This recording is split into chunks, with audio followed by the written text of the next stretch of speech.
చాలా రోజుల తర్వాత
ఈరోజు శ్రీకాకుళం, విజయనగరం, పార్వతీమన్యం జిల్లాల్లో గత కొద్ది రోజులుగా సీజ్ చేయబడినటువంటి ఈ గాంజాని డిస్ట్రక్ట్ చేయడం కార్యక్రమం ఈరోజు ఇక్కడ పెట్టడం జరిగింది.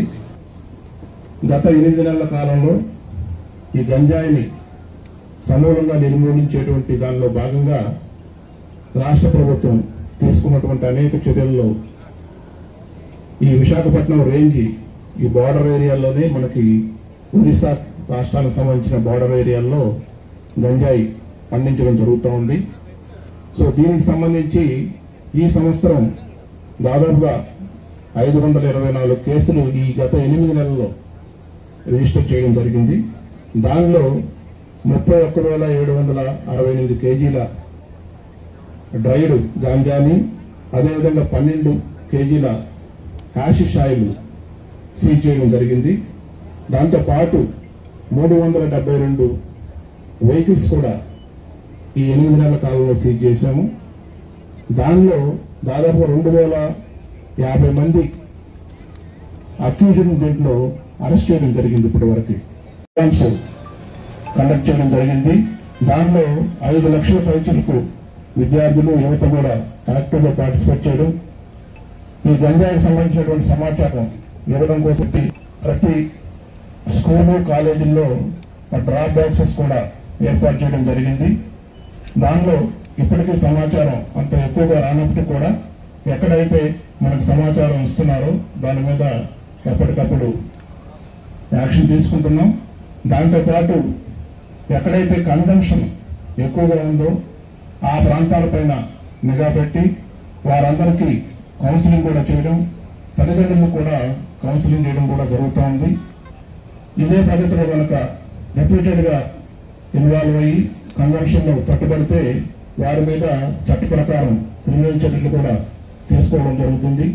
సో దీనిలో భాగంగా ఈ సంవత్సరం ఇప్పటి వరకు 2,050 మందిని అరెస్ట్ చేయడం, గతంలో పెట్టినటువంటి కేసుల్లో ఉన్నటువంటి ముద్దాయిలు కూడా ఇతర రాష్ట్రాల్లో ఎక్కువ మంది ఉన్నారు. సో వారిని కూడా సకాలంలో అరెస్ట్ చేసి ఆ కేసెస్ అన్ని కూడా తొందరగా ట్రయల్ జరిగేటట్టు చూడడం వల్ల మనకి గత సంవత్సర కాలంలో ఇప్పటికి 45 కేసుల్లో మన కన్విక్షన్ రావడం జరిగింది. దానిలో 25 కేసులు 25 సంవత్సరాలకి పైబడి మనకి దీంట్లో కన్విక్షన్ రావడం కూడా జరిగింది. సో ఈ సందర్భంగా ఎవరైతే ఈ గంజాయి కేసుల్లో ఇన్వాల్వ్ అవుతున్నారో వారిపైన వారికి కఠినమైన శిక్షలు పడేటువంటి అవకాశం ఉంది. కాబట్టి ఎవరు కూడా ఈ గంజాయి పండించడంలో కానీ, అక్రమ రవాణా చేయడంలో కానీ, గంజాయి తాగడంలో కానీ ఇన్వాల్వ్ అవ్వద్దని, ఎవరైనా అలా ఇన్వాల్వ్ అయితే వారి భవిష్యత్తు అంతా కూడా పాడవడమే కాకుండా సమాజం చెడిపోవడానికి వాళ్ళు పాత్రలు అవుతారని కూడా ఈ సందర్భంగా తెలియజేస్తున్నాం. ఈ సందర్భంగా ఈ గంజాయిని అరికట్టడంలో పనిచేసినటువంటి మా అధికారులందరూ కూడా బాగా పనిచేసినటువంటి వాళ్ళందరూ కూడా రివార్డ్స్ ఇస్తున్నాం. సో వాళ్ళందరూ కూడా ఈ సందర్భంగా నేను అభినందిస్తున్నాను. Thank you.